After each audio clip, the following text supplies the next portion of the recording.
vamos abrir em João 17. Outra vez, Cristina, João 17. É isso mesmo, vamos lá. E eu vou continuar a falar sobre aquilo que tenho vindo a falar já há algumas semanas, que é a união da igreja, a união do povo de Deus. Olhe para mim, isto que eu vou falar é a mais pura das realidades e é aquilo que eu observo, é aquilo que está em todo o mundo. Nós, como Igreja de Jesus Cristo, nós tornamo-nos muito bons em amar os pecadores. É ser tolerantes com os pecadores. Nós tornamos-nos muito bons aí. E estamos a nos tornar muito maus em fazer o que Jesus disse, que é amar os irmãos.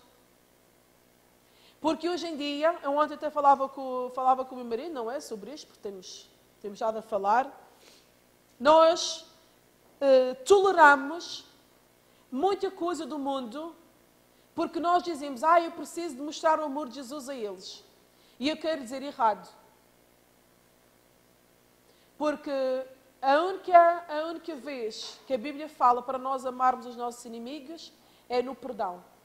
Porque no que diz respeito à salvação, nós não precisamos amar, nós precisamos de dar a salvação.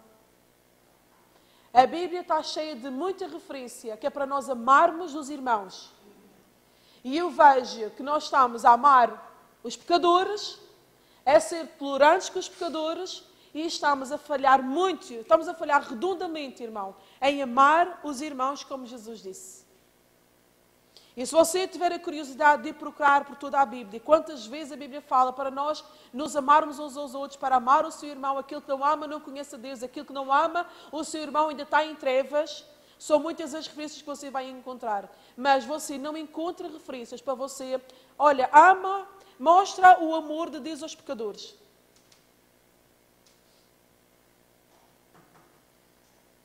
E eu não sei tudo. Até posso estar enganada. Mas eu desafio aos mais velhos até a me mostrar na palavra de Deus que nós, como igreja, temos que mostrar o amor de Deus aos pecadores e temos que estar a amar os pecadores. A Bíblia diz que nós devemos o quê? Ser sal e luz. Sabe o que é ser luz? É no meio do pecado nós mostrarmos a verdade. Que nem sempre é amor. Porque se nós formos... Eu quero dizer uma coisa, irmão, se nós fizermos o que Jesus nos manda fazer, muitas amizades, se calhar, que nós temos, elas iam deixar de existir. Porque a Bíblia fala, o mundo nos aborrece. Então, essa coisa de amar o mundo, amar os pecadores, para mostrar o amor de Jesus a elas, não é bíblico. A Bíblia fala para nós sermos sal e luz. A Bíblia fala para nós pregarmos. Para nós pregarmos a tempo e a fora de tempo. E a Bíblia nos manda amar os irmãos. Alguém tem uma objeção a isto que eu estou a falar? A Bíblia nos manda amar os irmãos. E nós amamos os pecadores, sabe como? Dando a verdade. E eu garanto uma coisa, irmão. Eu garanto uma coisa. Se você for firme e fiel à verdade do Evangelho de Jesus Cristo, muitas das amizades que nós temos, elas iam-se deixar de existir. Porque a Bíblia fala que o mundo nos aborrece. E há pessoas que não querem se arrepender e o amor de Deus com essas pessoas não existe. Porque quando a pessoa recusa a verdade do Evangelho, o que a Bíblia fala? Que a ira de Deus permanece sobre ele. Sim ou não? A Bíblia fala em Romanos, que é um versículo, irmão, é um versículo muito, muito duro. Fala em Romanos que porque eles recusaram o conhecimento de Deus, Deus os entregou a sentimentos perversos. Eu pergunto-me, se Deus ama assim tanto o mundo, então Deus nos entrega a um sentimento perverso? Não estou a ver aqui muito amor, ou está? Não, irmão, eu sei que é um assunto bastante difícil de nós compreendermos, mas aquilo que eu quero aquilo que eu quero que você compreenda uma coisa. Você e eu, nós fomos chamados por Deus, em primeiro lugar, para nos amarmos uns aos outros e para levar a verdade ao mundo. E esse é amar o mundo, levando a verdade. Não é ser tolerante com tudo aquilo que eles fazem. Não é nós, porque a Bíblia também fala em Romanos que são dignos de morte, não só todos aqueles que cometem abominações, como aqueles que permitem e que consentem. Então, se você é amigo de uma pessoa que rejeitou o conhecimento de Deus, eu digo uma coisa, os seus esforços para mostrar o amor de Deus não vai chegar lá. Não vai chegar lá porque se eles rejeitaram o conhecimento de Deus, eles próprios já estão entregues por Deus a um sentimento perverso. E a Bíblia fala, se nós não temos cuidado, que nós também, por tolerarmos certas coisas, nós somos dignos de morte, tanto como eles que praticam essas coisas. E o Steven ontem estava a dizer uma coisa, e eu até concordo que eu não vou aprofundar mais este tema, que eu sei que não é toda a gente que consegue ouvir. E o Steven estava a dizer assim, isso talvez são coisas que nós não podemos ainda falar na igreja. E eu disse a ele, e eu concordo nisto que eu falei, o mundo está mau, irmão. Está pior do que alguma vez esteve. E a nossa pregação tem que ir de encontro àquilo que o mundo está a oferecer. Nós temos que falar tão alto quanto o mundo fala. Só que nós temos que falar a verdade tão alto quanto o mundo fala a mentira. Eu não sei se você está atento a certas coisas, mas para você compreender que o mundo está... Irmão, o mundo, eu não sei. Eu estou tão chocada com uma notícia que eu vi esta semana, porque eu pensava, às vezes, quem é que já aqui imaginou que pecados maiores virão? Você já imaginou? Mas o que é que pode mais acontecer? Porque a gente já vê tanta atrocidade, a gente já vê tanta coisa, que eu ficava a pensar, a minha mente não consegue sequer imaginar o que é que ainda pode acontecer de pior. Até que esta semana eu vi uma notícia que mostra a operação de demónios aqui na Terra, a operação do erro, e eu vejo muitos cristãos a compactuar com isto. Mas eu não concordo. Mas é amigo de pessoas que compactuam com isto. Irmão, sabe uma coisa? Está um movimento para legalizar, sabe o quê? A pedofilia. Irmão, eu arrepio-me, está um movimento, assim como houve um movimento que legaliza a identidade de género, que uma pessoa, uma criança a partir dos 15 anos, se quer mudar de sexo, vai e muda de sexo. Há um movimento que começou nos Estados Unidos, já tem bandeira e tudo, já tem nome e tudo, que é legalizar a pedofilia, porque se uma pessoa nasce gay, então uma pessoa também nasce com desejo por crianças, irmão. Eu não sei se você está tão chocado comigo. Eu fiquei chocada. Meu Deus, como é que é possível? Irmão, eu digo-lhe uma coisa. Toda a operação satânica, toda a maior envolvimento de demónios, sempre se vai revelar em promiscuidade sexual. Irmão, e nós precisamos estar atentos para quê? Porque essa coisa, tem que mostrar o amor de Deus. Mentira! Você tem que mostrar o amor de Deus, é o seu irmão que está aqui. Sabe porquê que eu digo isto?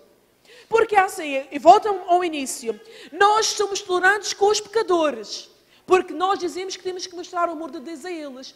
Mas Jesus diz para nós amarmos uns aos outros, e a todo o tempo é o irmão que não vem porque está ofendido com o pastor, é o irmão que não vem porque o irmão não gostou dos sapatos, é o irmão que não vem porque está ofendido com a irmã que não...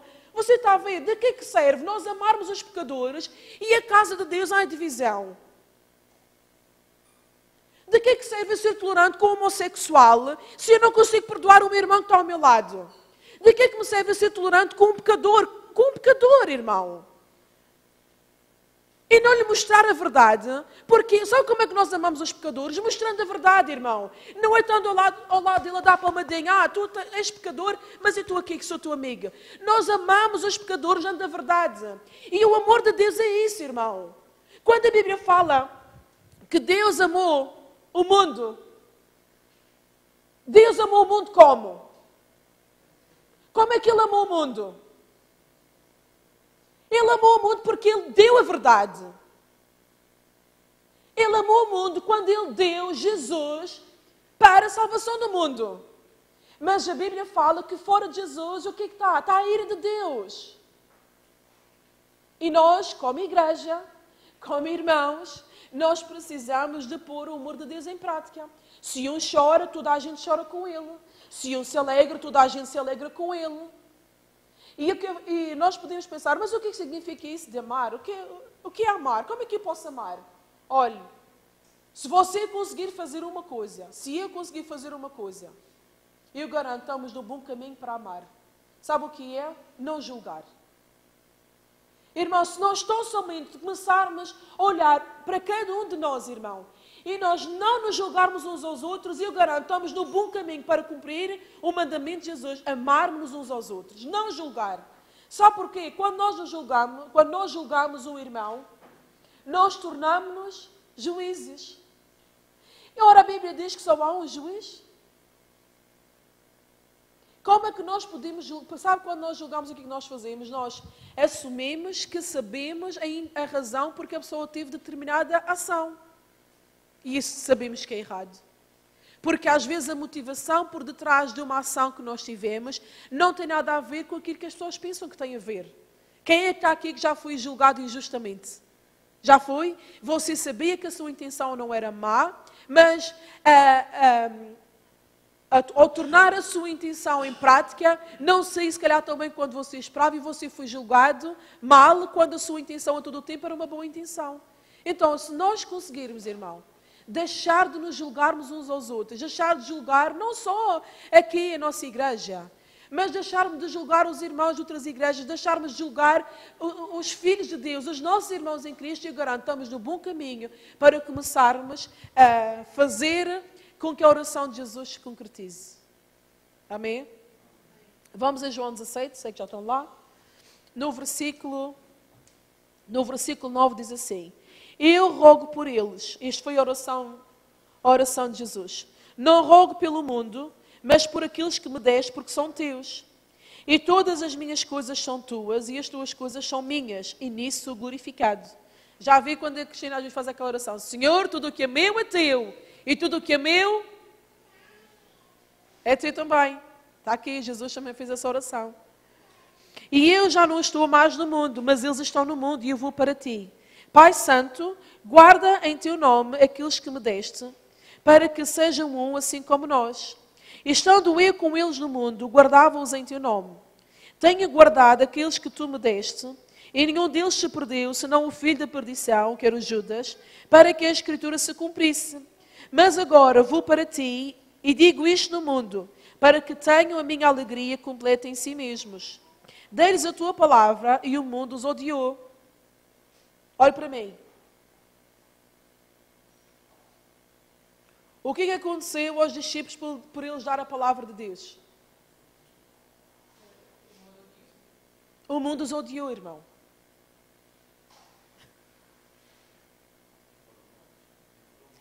Dei-lhes a tua palavra e o mundo os odiou, porque não são do mundo, assim como eu do mundo não sou. Não pense que os tires do mundo, mas que os livres do mal. Não são do mundo, como eu do mundo não sou. Santifica-os na verdade, a tua palavra é a verdade. Assim como tu me enviaste ao mundo, também eu os enviei ao mundo. E por eles me santifico a mim mesmo, para que também eles sejam santificados na verdade. E não rogo somente por estes, mas também por aqueles que pela sua palavra hão de crer em mim, para que todos sejam um, como tu, ó Pai, o és em mim e eu em ti. Que também eles sejam um em nós, para que o mundo creia que tu me enviaste. Então, você foi chamado para ser um com a igreja, não é um com o mundo. Amém? Nós somos chamados para ser um com o seu irmão do lado, com todos aqueles que confessam Jesus, não é para ser um com o mundo. E dei-lhes a glória que a mim me deste, para que sejam um, como nós somos um. Eu neles e tu em mim, para que eles sejam perfeitos em unidade, e para que o mundo conheça que tu me enviaste a mim e que me tens amado a eles, como me tens amado a mim. Como é que o mundo vai conhecer Jesus? É quando nós amamos o mundo? É ou não? Vocês não estão lá? Eu vou ler outra vez. eu neles e tu em mim, para que eles sejam perfeitos em unidade e para que o mundo conheça que tu me enviaste a mim e que me tens amado a eles como me tens amado a mim. Como é que o mundo vai conhecer Jesus? É por nós amarmos o mundo? Não! É por nós nos amarmos uns aos outros e sermos um com Ele. Sermos todos nós um com Ele. E é só assim que a glória, porque ele diz assim no versículo 22, eu dei-lhes a glória que a mim me deste. E que glória é esta? Qual foi esta glória que Deus deu a Jesus? A Bíblia fala em Filipenses que Deus lhe deu o nome, que é sobre todo o nome, para que o nome de Jesus se dobre todos os joelhos que estão nos céus, na terra e debaixo da terra. Esta foi a glória que Deus deu a Jesus. E Jesus está a dizer, Pai, a glória que tu me deste, eu dei a eles. Mas essa glória, irmão, está apagada por quê? Porque nós estamos a ser mais tolerantes com o mundo do que estamos a ser conosco. Conosco aqui dentro. Quando eu falo aqui dentro, eu não estou a falar só para nós, graças a Deus, nós até, que eu saiba, não há aqui ninguém que ande em contendas, guerrinhas, e que Deus nos livre que isso aconteça. Mas nós precisamos de ser mais afinadinhos no amor uns com os outros, irmão.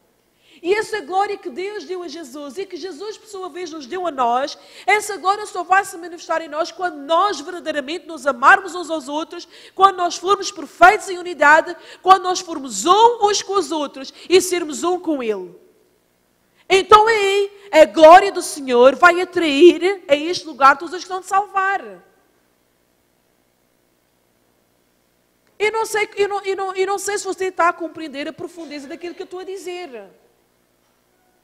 Que às vezes eu fico confusa e eu faço perguntas a mim mesmo que às vezes eu não consigo encontrar respostas. Como é que é possível cristãos se darem com pessoas que zombam de Deus?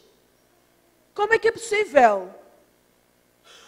E essa mesma pessoa se calhar está ofendida, se calhar vai mudar de igreja, se calhar não está... Como é que é possível? Não estamos a fazer o que Jesus disse.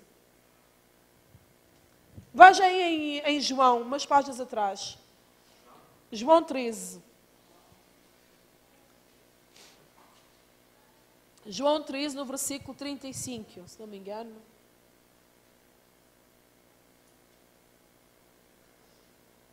Nós sabemos este versículo, cantamos este versículo, mas este é o que Jesus disse.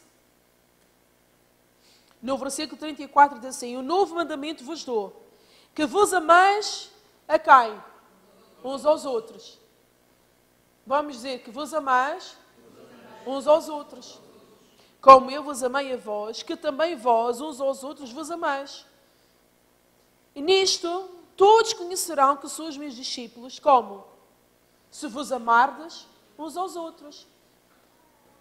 A palavra de Deus está tão clara que eu não preciso de explicar mais. Nisto todos conhecerão que sois meus discípulos, se vos amardes uns aos outros.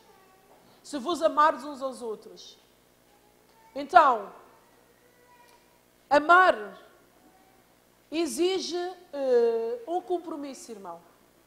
Este amor que a Bíblia fala não é o amor só para uma espetada, para convívio. É amar na diferença. É amar cada um de nós tal como nós somos. Você olha para o irmão do lado, veja lá se ele é igual a si. Olhe para os seus filhos, são iguais a si? Não são iguais a si. Então este amor, o amor de Deus, este amor que nós temos de nos amar uns aos outros, é um amor que não julga. E nós já vamos ler em Coríntios. Mas vamos primeiro, em 1 de João, vamos ver mais algumas exortações deste livro que eu amo tanto, 1 de João. 2:5. 1 de João 2:5.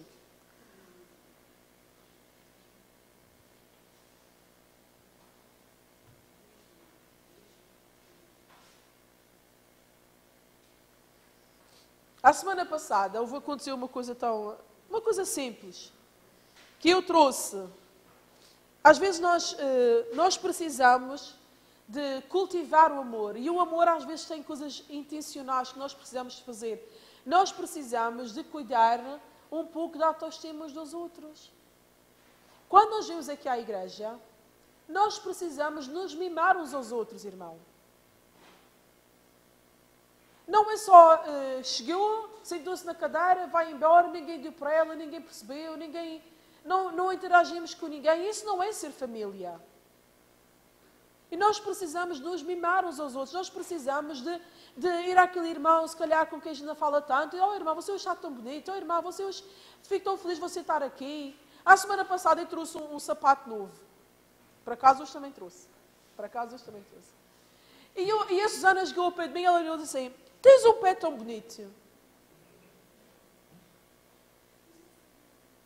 Tens um pé tão bonito. E eu fui para casa feliz. Oh, realmente. Você está a ver? Eu estou a falar coisas simples para quê? Que às vezes nós falamos um tema assim, teologicamente cheio de coisas, e depois na prática nós não sabemos o que fazer. Nós precisamos nos mimar uns aos outros. Nós, quando vimos aqui à casa do Pai, quando nós estamos em família, nós precisamos sair daqui com o nosso espírito animado. Nós precisamos sair daqui com a nossa fé fortalecida. Agora não é para você dizer toda a gente, olhar para os pés, estás os pés bonitos. Você está a compreender? Quem é que está a compreender? Glória a Deus. Então, em 1 João 2, no versículo 5, diz assim: mas qualquer que guarda a sua palavra, o amor de Deus está nele verdadeiramente aperfeiçoado. Nisto conhecemos que estamos nele. Aquele que diz que está nele, também deve andar como ele andou. Irmãos, não vos escrevo mandamento novo, mas o mandamento antigo que desde o princípio tiveste. Este mandamento antigo é a palavra que desde o princípio ouvistes. Outra vez vos escrevo um mandamento novo, que é verdadeiro nele e em vós, porque vão passando as trevas e já a verdadeira luz alumia. Aquele que diz que está na luz e aborrece o seu irmão, até agora está onde?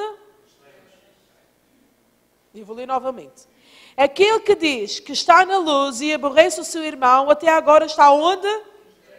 Nas trevas. Mas nós queremos amar as trevas.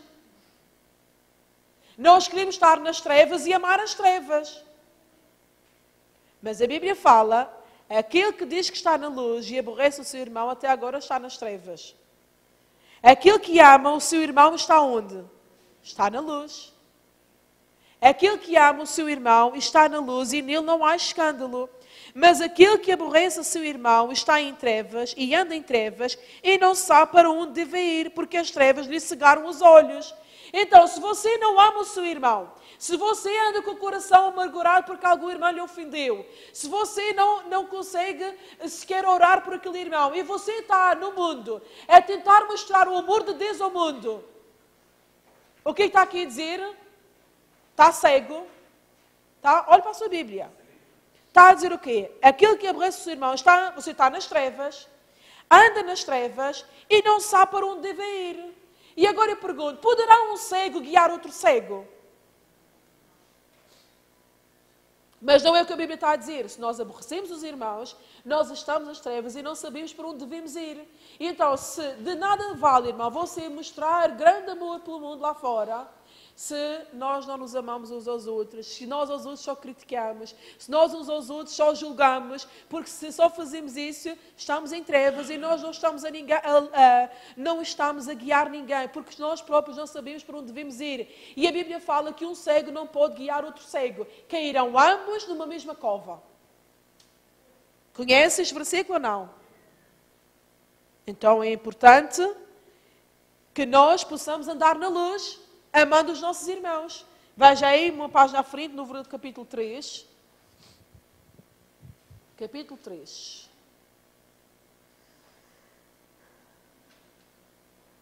No versículo 7 diz assim: filhinhos, ninguém vos engane. Quem pratica justiça é justo, assim como ele é justo. Quem pratica o pecado é do diabo, porque o diabo vive pecando desde o princípio. Para isto o Filho de Deus se manifestou, para desfazer as obras do diabo.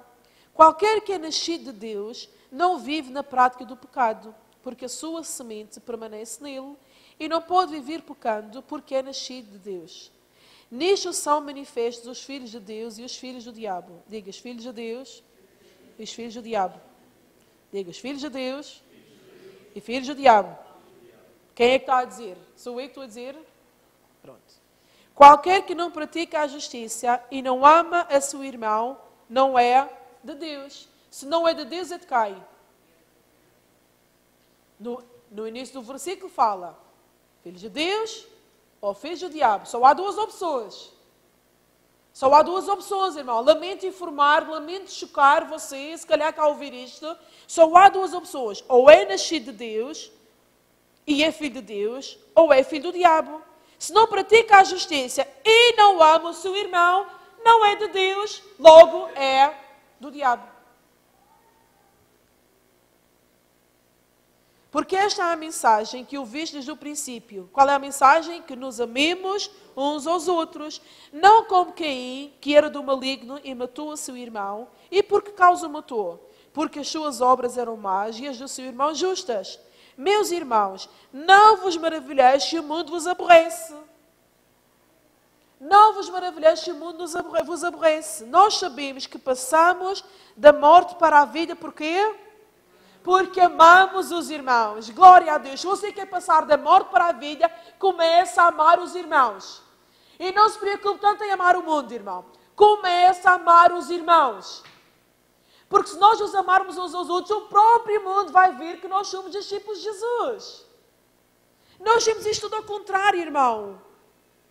Nós temos isto tudo ao contrário porque há trabalho que só Deus é que pode fazer e nós estamos a querer fazer o trabalho de Deus. Nós estamos a querer ir para o mundo, convencer o mundo, quando a Bíblia fala que é o Espírito Santo é que vai convencer o mundo. O que nós temos que fazer é nos amarmos uns aos outros, porque Deus é que vai mostrar a glória dele ao mundo.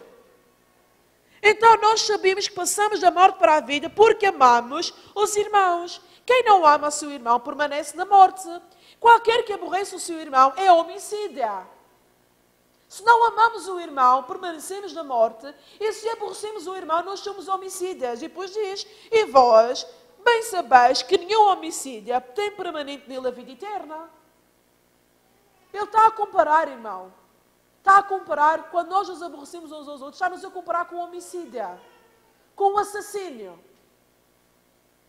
Agora eu pergunto, voltando ao domingo atrás, quando eu falei sobre a oração de Jesus, você acha ou não que a oração de Jesus estava carregada de muita importância? Você acha que foi uma oração de ânimo leve? Você acha que foi uma oração que só que ele fez, só porque lhe apeteceu e que foi umas palavras bonitas? Não! E quem escreveu isto foi João, o apóstolo, que andava com ele, que recostava a cabeça no seu peito, e ele sabia. Ele sabia daquilo que eu estava a falar. Aquele que não aborrece o seu irmão é homicida. E qualquer homicida não tem permanente nele a vida eterna. Conhecemos o amor nisto. Que ele deu a sua vida por nós e nós devemos dar a vida por quem? Pelo mundo. Pelos irmãos. Nós devemos dar a vida pelos irmãos. Pois quem, tiver bens do mundo, vindo o seu irmão necessitado, lhe cerrar o seu coração, como estará nele o amor de Deus? Meus filhinhos, não amemos de palavra nem de língua, mas por obra e em verdade. Então, isto que eu estou a falar, nós temos, o amor tem que ser mostrado, irmão, demonstrado. O amor não é silencioso, o amor não se cala, o amor não se fecha só para si. Tem que haver demonstração física, demonstração palpável desse amor uns para com os outros. Veja mais à frente, no versículo 23 diz assim, e o seu mandamento é este, que creiamos no nome do seu Filho Jesus Cristo e nos amemos uns aos outros, segundo o seu mandamento. Então foi este o mandamento que ele nos deixou, que nós creiamos no seu Filho Jesus. E a segunda parte é o quê? Que nós nos amemos uns aos outros. E aquele que guarda os seus mandamentos, nele está e ele nele. Neste conhecemos que ele está em nós, pelo Espírito que nos tem dado. No capítulo 4, aí no versículo 7, diz assim, amados, amemo-nos uns aos outros, porque o amor é de Deus. E qualquer que ama é nascido de Deus e conhece a Deus. Aquele que não ama, não conhece a Deus, porque Deus é amor. Nisto se manifestou o amor de Deus para conosco, que Deus enviou o seu Filho unigênito ao mundo, para que por ele vivamos. Nisto está o amor, não em que nós tenhamos amado a Deus, mas em que ele nos amou e enviou o seu Filho para propiciação pelos nossos pecados. Amados, Se Deus assim nos amou, também nós devemos amar uns aos outros. Ninguém jamais viu a Deus. Se nós amamos uns aos outros, Deus está em nós e em nós é perfeito o seu amor. Neste conhecemos que estamos nele e ele está em nós, pois que nos deu do seu Espírito. E vimos e testificamos que o Pai enviou o seu Filho para Salvador do mundo. Qualquer confessar que Jesus é o Filho de Deus, Deus está nele e ele em Deus. E nós conhecemos e cremos no amor de Deus, no amor que Deus nos tem. Deus é amor e quem está em amor está em Deus e Deus nele. Neste é perfeito o amor para conosco, para que no dia do juízo tenhamos confiança, porque qual ele é, somos nós também neste mundo. No amor não há temor. Antes, o verdadeiro amor lança fora o temor, porque o temor tem consigo a pena e o que teme não é perfeito em amor. Nós o amamos porque ele nos amou primeiro. Se alguém diz, eu amo a Deus e aborrece o seu irmão, é mentiroso. Eu amo tanto a Deus, mas está ofendido com o irmão, está ofendido com a irmã, está ofendido com o pastor, está à procura de outra igreja porque aqui não dá, porque aqui ninguém gosta de mim. Está a dizer, se eu amo a Deus e aborrece o seu irmão, é mentiroso. Pois quem não ama o seu irmão a qual viu, como pode amar a Deus a quem não viu? Quem é que está aqui que já viu Deus? Quem é que está aqui que ama a Deus? Quem é que está aqui que precisa mais de amor uns para com os outros? Nós conhecemos a Deus na medida em que nós nos amamos uns aos outros. E nós amamos uns aos outros na medida em que nós conhecemos a Deus. Então, ninguém pode dizer que ama a Deus se não ama o seu irmão. Isso não existe, não sou eu que digo. É a palavra de Deus. O nosso crescimento espiritual mede-se não pela quantidade de coisas que nós sabemos, mas mede-se pela forma como nós nos amamos uns aos outros. Sabe porquê? Porque se nós compreendermos o relacionamento de Deus para conosco, se nós compreendermos aquilo que Deus fez para conosco de verdade, nós vamos querer viver isso com os irmãos. E por isso é que é importante nós conhecermos a Deus. Quanto mais nós conhecemos a Deus, mais nós amamos o irmão. Quanto mais nós amamos o irmão, mais perfeitos somos em amor. E dele temos este mandamento. Quem ama a Deus, ame também o seu irmão. E a Bíblia diz assim, os seus mandamentos não são pesados. Quem ama a Deus, ama também o seu irmão. Vamos a ver em 1 de Coríntios. Estou a entrar na parte final da mensagem. E nós vamos ler uma passagem que também li a semana passada. 1 de Coríntios 12. A igreja de Coríntio era uma igreja um pouco problemática. Eles tinham muitos dons, mas estava tudo ali, tudo baralhado. E então o apóstolo Paulo, quando escreveu, ele foi um pouco duro para com esta igreja. E há pouco eu falei que uma das formas de nós amarmos é nós não nos julgarmos, é nós termos discernimento do corpo de Cristo. Termos discernimento do corpo de Cristo. E esse discernimento está aqui. E eu acho tão curioso que esteja numa linguagem que até uma criança consegue entender. Então, em 1 Coríntios 12, no versículo 12, eu vou ler pausadamente para que você possa entender. E diz, porque assim como o corpo é um e tem muitos membros, e todos os membros, sendo muitos, são um só corpo, assim é Cristo também. Pois todos nós fomos batizados em um Espírito, formando um corpo, quer judeus, quer gregos, quer servos, quer livres, e todos temos bebido de um Espírito. Porque também o corpo não é um só membro, mas muitos. Se o pé disser, porque não sou mão, não sou do corpo, não será por isso do corpo? E se a orelha disser, porque não sou olho, não sou do corpo, não será por isso do corpo? Se todo o corpo fosse olho, onde estaria o ouvido? E se todo fosse ouvido, onde estaria o olfato?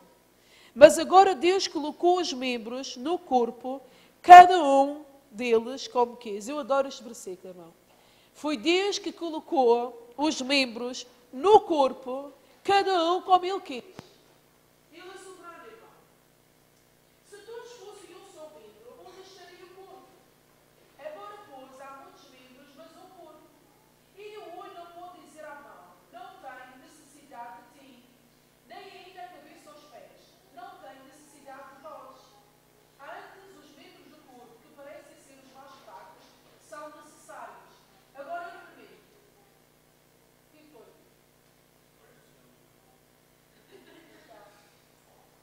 Foi a bateria?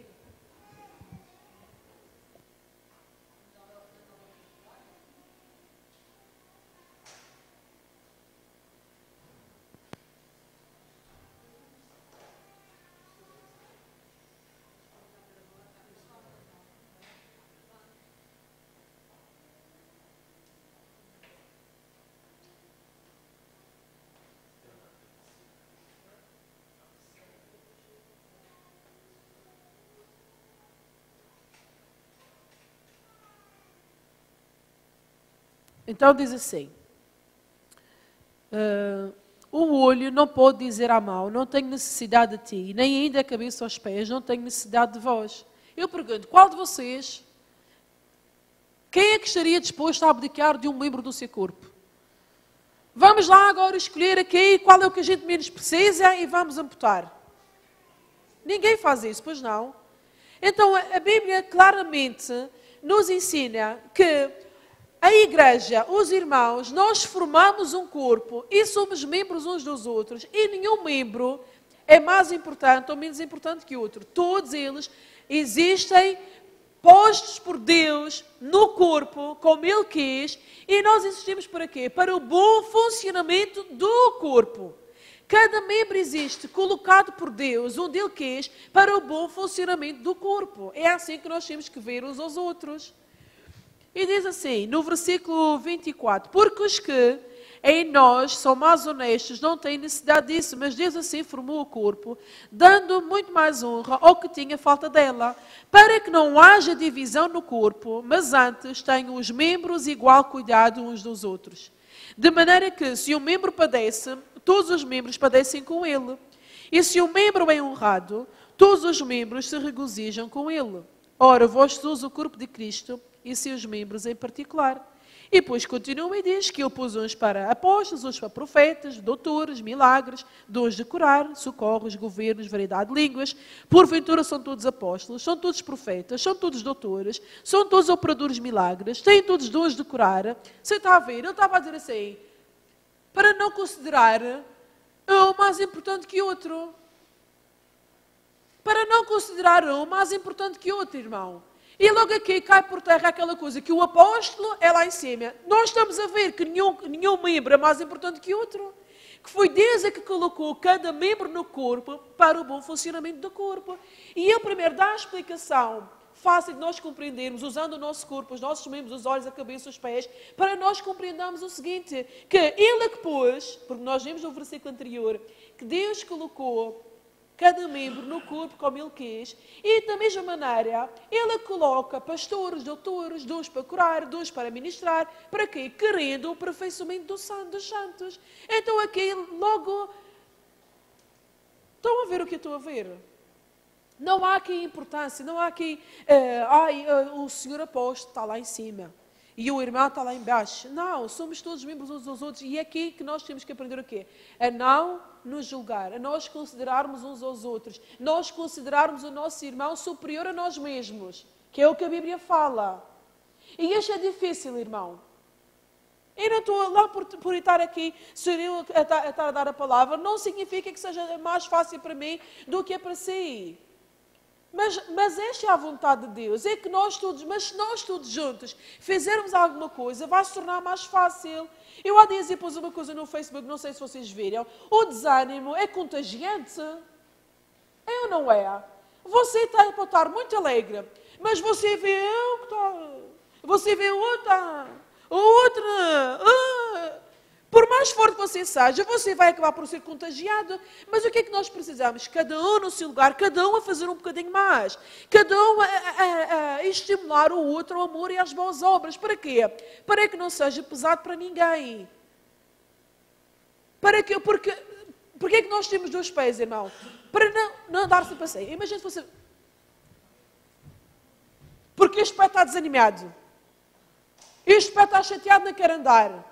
Quando nós estamos assim, quando nós temos um comportamento que prejudica o corpo de Deus, o corpo de Jesus Cristo, nós precisamos de nos moldar. Para quê? Para que um apoie o outro. Para que não seja sempre o mesmo a carregar. Para que não seja sempre o... Você está a compreender o que eu estou a dizer ou não? Alguns estão com uma cara... Não sei se eu estou a gostar muito disso. Volta atrás, no capítulo 11... E isto, para mim, é a parte mais importante de toda esta pregação que eu vou dar hoje. O apóstolo Paulo estava a falar para uma igreja, como eu disse, que era um pouco problemática, em que havia dissensões, havia brigas, havia contendas, por isso é que ele escreveu isto aqui, o que acabamos de ler, para que eles compreendessem que são todos importantes. E então, quando chegava a altura de celebrar a Santa Ceia, aquilo era uma confusão. Porque o que acontecia? A ceia do Senhor devia ser celebrada para união. E não era isso que estava a acontecer. Uns chegavam mais cedo, começavam logo a comer, comiam o que havia de melhor. Como chegavam mais cedo, bebiam mais vinho e embebedavam-se. Os que chegavam tarde não eram tão considerados. E então o apóstolo Paulo estava a dizer que não deveria ser assim. E isto voltamos para nós... O que acontece? Se uma igreja anda em divisões, em dissensões, se anda com mexericos, se anda com murmurações, há falta de amor, há falta de perdão, uma igreja assim, pela palavra de Deus, não deveria tomar a Santa Ceia, deveria se pôr a bem com Deus, porque as consequências para a igreja são muito más. E o apóstolo Paulo estava a dizer, vejam no versículo 17, 11, 17, diz assim: Nisto, porém, que vou dizer-vos, não vos louvo. Olha, não tenho nada que vos elogiar, é isso que ele estava a dizer. Porquanto vos ajuntais, não para melhor, senão para pior. Isto era uma igreja. Não, vocês se ajuntam, não é para melhor, mas sim para pior. E depois ele explica porquê. Porque, antes de tudo, ouço que, quando vos ajuntais na igreja, há entre vós dissensões, e eu acredito nisso, estava a dizer. Eu acredito que assim seja. E até importa, ele faz uma ressalva, até importa que haja entre vós heresias, para que os que são sinceros se manifestem entre vós. De sorte que quando vos ajuntais num lugar, não é para comer a ceia do Senhor. Ou seja, era a ceia do Senhor, mas a intenção deles não era para vir celebrar a ceia do Senhor. Vinham para comer, para beber. Porque comendo, cada um toma antecipadamente a sua própria ceia. Não esperavam uns pelos outros. Você está a ver porque é que nós fazemos certas coisas aqui? Porque é que nós esperávamos por todos para tomar a Santa Ceia? É só um pouco de pão, é só um pouco de vinho, mas há de chegar o dia em que nós vamos organizar aqui na igreja e a Santa Ceia vai ser um almoço, vai ser um jantar, vai ser alguma coisa assim. E o que é que acontecia? Imagina que eu vinha para aqui preparar com a minha mãe. Vinhas preparar a comida toda, eu, minha mãe e a Milícia. E a gente começava a comer. E depois os irmãos chegavam... Era isso que estava a... Eu estou a falar assim para quê? Para você entender o que estava a passar. Era isso que estava a passar. Eles chegavam à igreja, mas a ceia do Senhor era só um pretexto, porque na realidade eles não vinham com o propósito certo. De sorte, quando vos ajuntais num lugar, não é para comer a ceia do Senhor, porque comendo cada um antecipadamente a sua própria ceia, e assim um tem fome e outro embriaga-se. Um agarrava-se à comida, outro agarrava-se à pinga. E embebedava-se. Não tendes porventura casas para comer ou para beber? Você está a ver, olha para mim. Ele faz aqui ele aponta o dedo mesmo a eles. Vocês já têm casa para comer e para beber? A intenção de nós fazermos a Santa Ceia não é para comer e para beber. Embora a gente vá comer e vá beber. Porque para comer e para beber, então vá para casa e come e bebe em casa. O propósito é outro. O propósito é quando nos ajuntamos, seja para melhor. O propósito é quando tomamos a Santa Ceia para anunciar a morte do Senhor. Mais à frente ele diz: não tendes porventura casas para comer e para beber, ou desprezais a igreja de Deus e envergonhais os que nada têm, que vos direi. Ele estava a dizer: pá, não esqueci o que é que diga. Às vezes eu também estou assim como ele. O que é que diga esta gente? Louvar-vos-ei nisto, nisso não vos louvo. Porque, e depois ele começa no versículo 23, a dar as instruções que eu próprio recebi do Senhor. Porque eu recebi do Senhor o que também vos ensinei, que o Senhor Jesus, na noite em que foi traído, tomou o pão e, tendo dado graças, partiu e disse: tomai, comei, este é o meu corpo que é partido por vós, fazei isto em memória de mim. Fazei isto em memória de mim. Quando nós viermos aqui, quando eu fiz aquele lanche há dias, numa quarta-feira, com aquele chá e com aquele bolinho, quem estava aqui, a intenção era esta, irmão. Não era para comer e para beber, porque eu sei que se calhar alguns têm mais para comer em casa do que eu. A intenção não era comer, a intenção era que era nós nos juntarmos e fazermos uma ceia para quê? Para lembrarmos o sacrifício de Jesus, para fazermos em família, para fazermos como um. E eu até emocionei-me, alguém pode ter pensado, que é por causa de uma torta, de um cake e um já está a chorar, porque tenha isto em mente. Era isto que eu estava a imaginar, irmão. Não era o comer, não era o beber, é nós nos juntarmos para quê? Para fazer em memória de Jesus. Semelhantemente também, depois de cear, tomou o cálice, dizendo: este cálice é o Novo Testamento no meu sangue. Fazei isto todas as vezes que beberdes em memória de mim. Porque todas as vezes que comerdes este pão e beberdes este cálice, anunciais a morte do Senhor até que venha. Portanto, qualquer que comer este pão ou beber o cálice do Senhor indignamente, ele volta ao início do problema. Ele no versículo 23, ele começa a dizer: olha, o que eu recebi do Senhor é assim. Mas se vocês estão a fazer, vão continuar com o que fala entre o versículo 17 e o 22, se vocês continuam a tomar a ceia do Senhor indignamente, será culpado do corpo e do sangue do Senhor. Examine-se, pois, um homem a si mesmo, e assim coma deste pão e beba deste cálice, porque o que come e bebe indignamente, come e bebe para a sua própria condenação, não discernindo o quê? O corpo do Senhor. E se você tiver a curiosidade de ir à frente, no capítulo 12, no versículo 12, e você sublinhar todas as vezes que aparece o corpo, e aqui na Santa Ceia está a dizer que nós devemos tomar a Santa Ceia tendo discernimento do corpo do Senhor. Tendo discernimento que nós somos membros uns dos outros, tendo discernimento que nós precisamos nos considerar uns aos outros. Não é isso que está a dizer? Come e bebe para a sua própria condenação, não discernindo o corpo do Senhor. E por causa disto, há entre vós muitos fracos e doentes e muitos que dormem. Então, aquilo que deveria ser para trazer ânimo, aquilo que deveria ser para trazer alegria, fortalecimento, está a trazer exatamente o contrário. Porquê? Porque a atitude do coração do povo não estava certo. Havia dissensões, havia aqueles que se consideravam superiores, havia falta de consideração pelos pobres, havia falta de consideração uns pelos outros. Não esperavam uns pelos outros, tão simples quanto isso, irmão. E alguém pode dizer assim: credo, mas também só comia um bocadinho. Não é verdade? Não é verdade. Se calhar quando o Paulo foi chamar a atenção, ou algum irmão ficou ofendido, mas também só provei. Porque, irmão, é isto que nós vimos no nosso dia-a-dia, quando nós chamamos a atenção, é assim que nós às vezes nos comportamos. Era só esperar uns pelos outros, tão simples quanto isso. E às vezes nós queremos coisas grandes. Está a ver? Como é que eu devo amar? Olha, não julgue. Tenha consideração, espera uns pelos outros, quando houver um café, quando houver espera uns pelos outros, sirva primeiro alguém. E o que é que acontecia? Por causa disto, em vez de a igreja crescer, em vez de a igreja estar animada, estavam fracos, estavam doentes e muitos morriam antes do tempo. Quando fala aqui muitos que dormem, na realidade está a falar de que morreram. Porque se nós nos julgássemos a nós mesmos, não seríamos julgados. Está a ver? Nós precisamos ir para casa, irmão. E nós precisamos nos julgar a nós mesmos, à luz da palavra de Deus, para que nós possamos ser julgados pelo Senhor em privado. Em privado, irmão.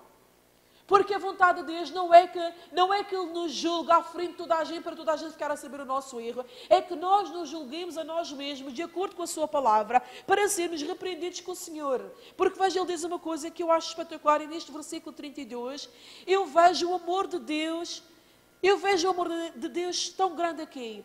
Desde o versículo 32, mas quando somos julgados, somos repreendidos pelo Senhor, para não sermos condenados com o mundo. Você está a ver o amor de Deus aqui? Ele nos julga, Ele nos corrige. Para quê? Para que nós não sejamos condenados com o mundo.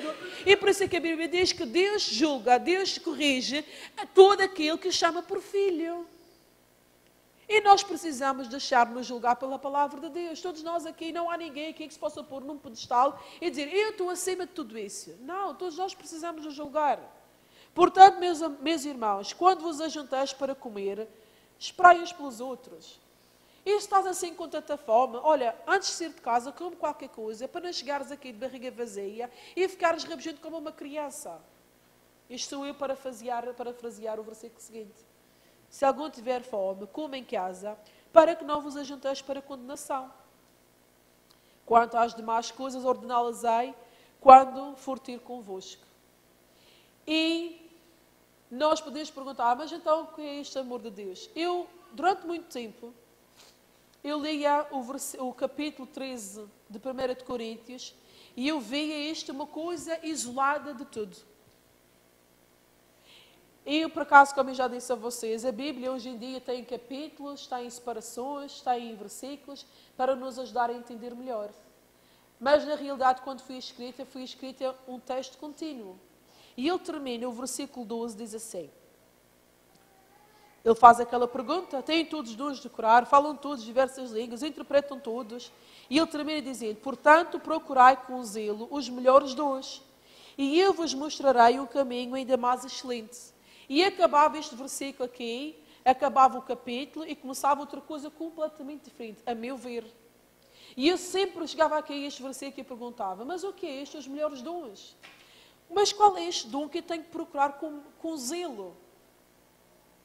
Mas vamos esquecer que há uma separação do capítulo 13 e vamos partir do princípio, como o texto foi escrito no original. Ele diz, portanto, procurai com zelo os melhores dons e eu vos mostrarei um caminho ainda mais excelente.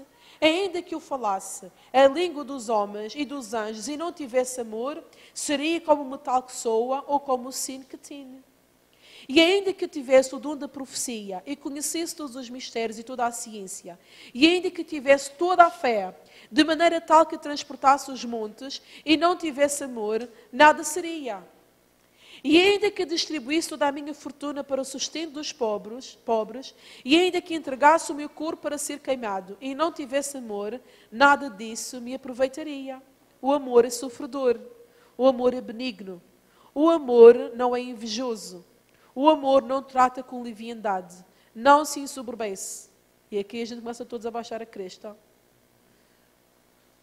Não se porta com indecência, não busca os seus interesses, não se irrita, não suspeita mal, não folga com injustiça, mas folga com a verdade.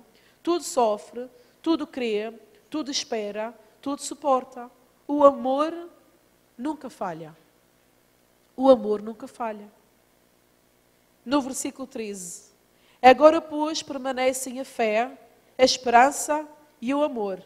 Estes três. Mas o maior destes é o quê? É o amor. E voltamos à oração de Jesus. Pai, que eles sejam um, como nós somos um. Porquê? Porque o amor nunca falha.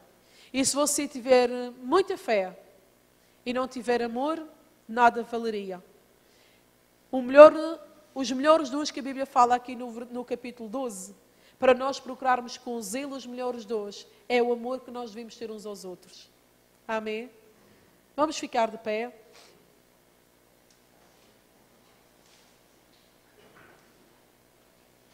Glória a Deus. Pela primeira vez eu li todos os versículos que eu escolhi para ler. Quero achar.